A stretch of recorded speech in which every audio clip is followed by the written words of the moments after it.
Bismillahirrahmanirrahim. Abniyatul af'ali utawi iki iku nerangake piro-piro binai kalimat fi'il.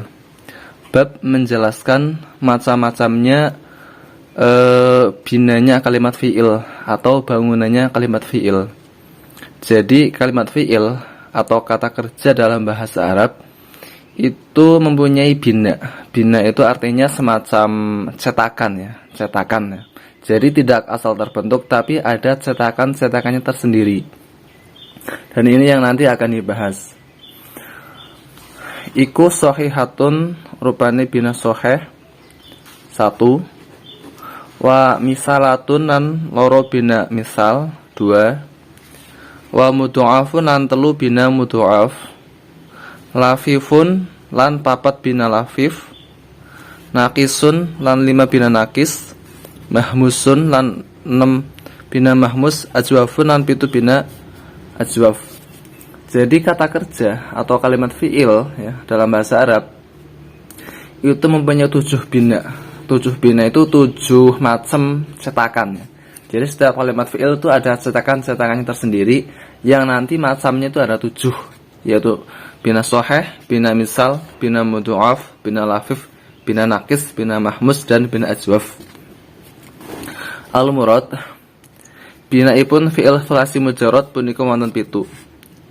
Maksudnya adalah binanya atau struktur bangunannya kalimat fi'il sulasi berarti fi'il yang huruf asalnya terdiri dari 3 huruf al-mujarrad yang disepikan dari huruf tambahan itu jumlahnya ada 7. Apa saja? Yang pertama adalah bina soheh, yaitu pundi-pundi fi'il sulasi mujarrad ingkang sedaya hurufipun rupi huruf soheh ya. Bina soheh yaitu mana saja setiap fi'il sulasi mujarrad berarti fi'il yang huruf asalnya terdiri dari 3 huruf yang tidak ada huruf tambahannya itu semua hurufnya berupa huruf soheh. Maksudnya apa semuanya berupa huruf soheh? Maksudnya adalah mboten rupi huruf ilat wawu utawa huruf ilat ya, lan mboten rupi hamzah tur ain fi'il kalian lam fi'il mboten rupi huruf ingkang tunggal jenis. Maksudnya adalah semua hurufnya berupa huruf soheh itu adalah 1. Mboten rupi huruf ilat wawu atau ya. Semua hurufnya itu bukan berupa huruf ilat wawu atau huruf ilat ya, dan bukan berupa hamzah, dan ain fi'il dan lam fi'ilnya bukan berupa huruf yang sejenis. Contoh nasoro dan doroba. Ini binanya bina soheh. Kenapa? Karena setiap hurufnya itu fa fi'il, ain fi'il dan lam fi'ilnya atau huruf asalnya itu bukan berupa huruf elat ya. Nun, sod, ro ini huruf asal. Dod, ro, ba ini huruf asal. Ini bukan berupa huruf elat. Huruf elat itu ya huruf wawu dan ya. Dan juga bukan berupa hamzah ya. Na, so, ro, do, ro bahkan enggak ada hamzahnya. Kemudian ain fi'il dan lam fi'il. Ain fi'il berarti huruf kedua ya, berarti huruf sod ya, atau huruf ro. Kemudian lam fi'il berarti huruf ketiga, huruf ro dan huruf ba. Itu bukan berupa huruf yang sejenis atau huruf yang kembar ya. Jadi nun kan ini fa fi'il kedudukannya, sod itu ain fi'il, ro itu lam fi'il ya. Ketiga huruf ini bukan berupa huruf ilat, wawu atau ya, bukan berupa hamzah, dan huruf kedua dan ketiga berarti ain fi'il dan lam fi'ilnya bukan berupa huruf yang sejenis. Nah, itu adalah bina sohih. Kemudian yang kedua ya, binanya kalimat fi'il atau struktur bangunan kalimat fi'il namanya bina mudu'af. Apa pengertiannya? Yaitu pundi-pundi fi'il sulasi mujarrad ingkang ain fi'il lan lam fi'ilipun rupi huruf ingkang tunggal jenis. Contohnya madda asalipun madada. Kemudian yang kedua bina mudu'af. Bina mudu'af itu adalah mana-mana kalimat fi'il sulasi mujarrad, tadi pengertiannya sudah di awal, yang ain fi'il dan lam fi'ilnya itu berupa huruf yang sejenis. Contohnya madda. Madda itu asalipun madada. Nah, ini dia. Tadi kan kalau bina soheh kan syaratnya ain fi'il dan lam fi'ilnya bukan berupa huruf yang sejenis. Nah, kalau di sini kenapa? Karena ketika ain fi'il dan lam fi'ilnya berupa huruf yang sejenis, maka itu nanti masuknya bina mudhoaf ya. Contohnya madda, asalnya adalah madada. Ini adalah ain fiil, ini kan fa fiil. Ini ain fiil, ini lam fiil. Karena ain fiil dan lam fiilnya berupa huruf yang sejenis atau yang kembar, yaitu dal dengan dal, maka ini masuknya bina mudhoaf, bukan bina sahih lagi. Kemudian bina mahmus yang nomor 3. Pengertian bina mahmus yaitu ini, yaiku pundi-pundi fi'il sulasi mujarrad ingkang salah setunggal huruf asalipun rupi huruf hamzah. Nah, kalau bina mudhoaf yaitu mana? Pengertiannya adalah setiap fi'il sulasi mujarrad, pengertiannya sudah di awal, yang salah satu huruf asalnya itu berupa huruf hamzah. Nah, tadi kan dikatakan kalau huruf bina sahih itu salah satu huruf asalnya bukan berupa hamzah. Nah, nanti ketika salah satu huruf asalnya kok berupa hamzah, nanti masuknya bina mahmus. Nah, nanti bina mahmus dibagi menjadi 3. Yang pertama adalah menawi hamzah punika manggon wonten ing fa fiil, berarti huruf pertama, mongko dipun wastani hamzah fa'i nahu amala. Jadi ketika huruf hamzahnya kok menempati fa fiil atau huruf pertama, maka dinamakan dengan mahmus fa'i atau mahmus fa. Contohnya amala. Nah, ini huruf pertamanya atau fa fi'ilnya berupa hamzah, maka ini mahmus fa. Kemudian yang kedua, menawi hamzah punika manggon wonten ing ain fi'il, berarti huruf kedua, maka dipun wastani hamzah aini atau hamzah ain nahwu sa'ala. Contohnya sa'ala. Jadi ketika huruf keduanya atau ain fi'ilnya berupa hamzah, contohnya ini, maka namanya mahmus ain. Yang ketiga, menawi hamzah punika manggon wonten ing lam fi'il, mongko dipun wastani mahmus lami, contohnya nasya'a. Terus kemudian yang ketiga, jika hamzahnya itu bertempat atau menempati pada huruf yang ketiga yaitu lam fi'il, maka dinamakan dengan mahmus lami atau mahmus lam, contohnya nasya'a. Nah, ini hamzahnya bertempat pada lam fi'il atau huruf ketiga, maka dinamakan dengan mahmus lam. Kemudian bina atau struktur bangunan kalimat fi'il yang nomor 4 adalah bina misal. Pengertiannya apa? Pengertiannya yaitu pundi-pundi fi'il sulasi mujarrad ingkang fa fi'ilipun rupi huruf ilat wawu atau ya. Jadi ketika pengertian bina misal yaitu jika fa fi'ilnya atau huruf pertamanya itu kau berupa huruf ilat, maka itu dinamakan dengan bina misal. Kemudian bina misal terbagi menjadi 2. Yang pertama, menawi huruf ilat ipun nurupi huruf wawu, maka dipun wastani misal wawi.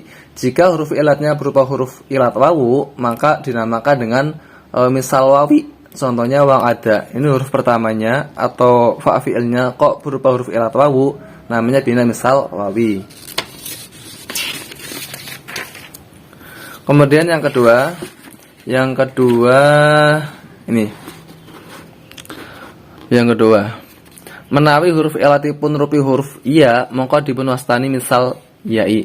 Jika huruf ilatnya berupa huruf ilat ya, huruf ya, maka dinamakan dengan misal ya'i. Contohnya ya saro.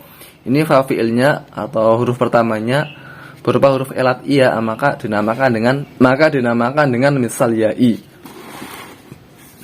Kemudian yang nomor 5 adalah bina ajwaf. Pengertiannya apa?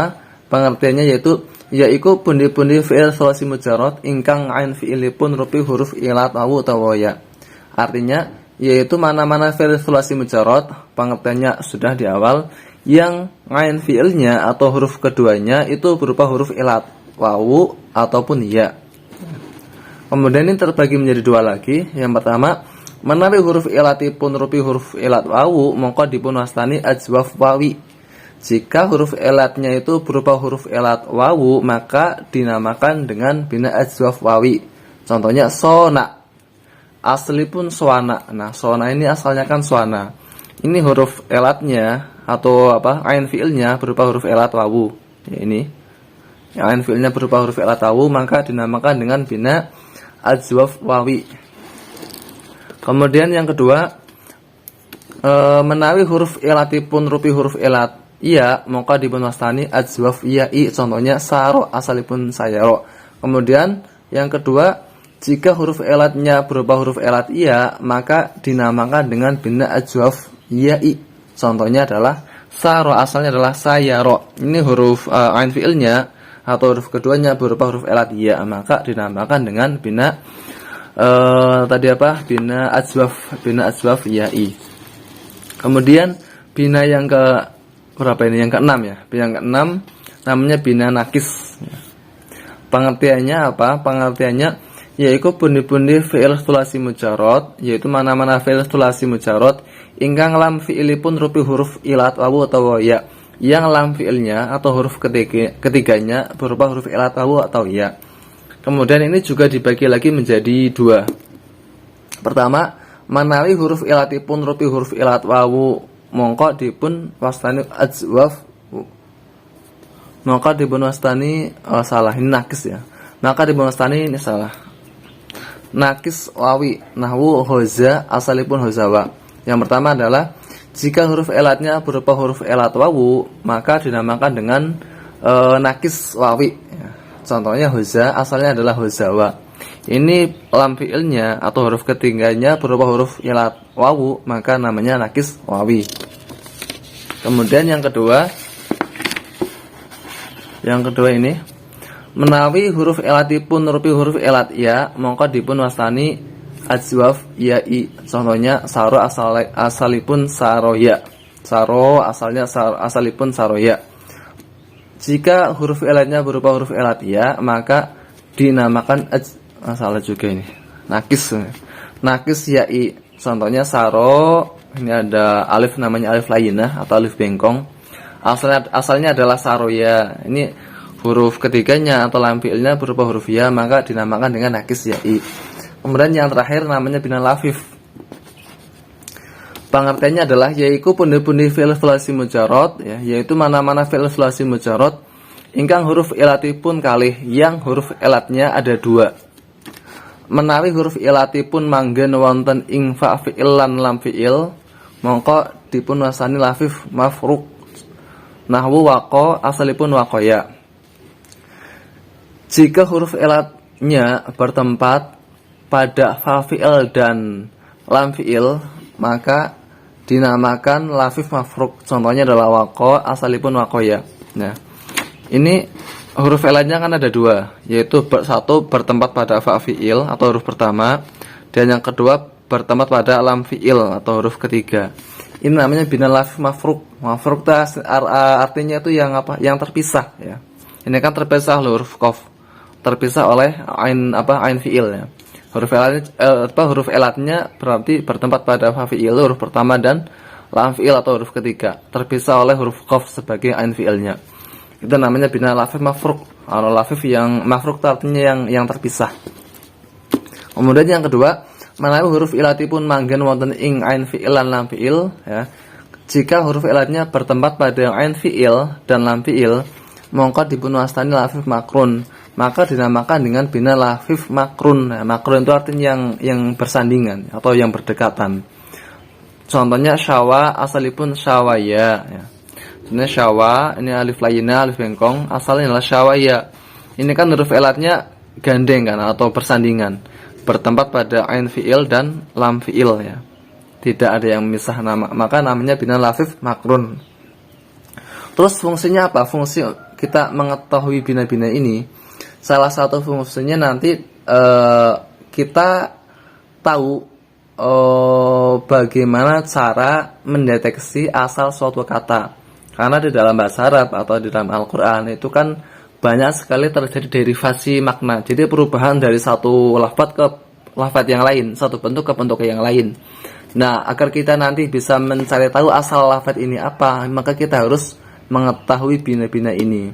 Karena nanti kadang ada lafaz yang mirip, tapi ternyata asalnya beda. Jadi ada dua lafaz, setelah dirubah-rubah, diderivasi, kok mirip sekali ya. Contohnya apa? Contohnya misalnya kola. Kola itu asal katanya bisa koala, bisa koyala. Nah, nanti ketika asalnya berbeda, maknanya juga berbeda. Nah, Al-Quran sendiri itu kan kayak gitu. Kadang ada satu lafaz ini asalnya apa ya. Nah, makanya kita harus mengetahui bina biar kita bisa mengetahui asal suatu lafaz. Kalau kita sudah mengetahui asal suatu lafaz, kita bisa menentukan makna yang benar. Nah, itu salah satu keunggulan atau keistimewaan atau hikmah kita belajar ilmu shorof.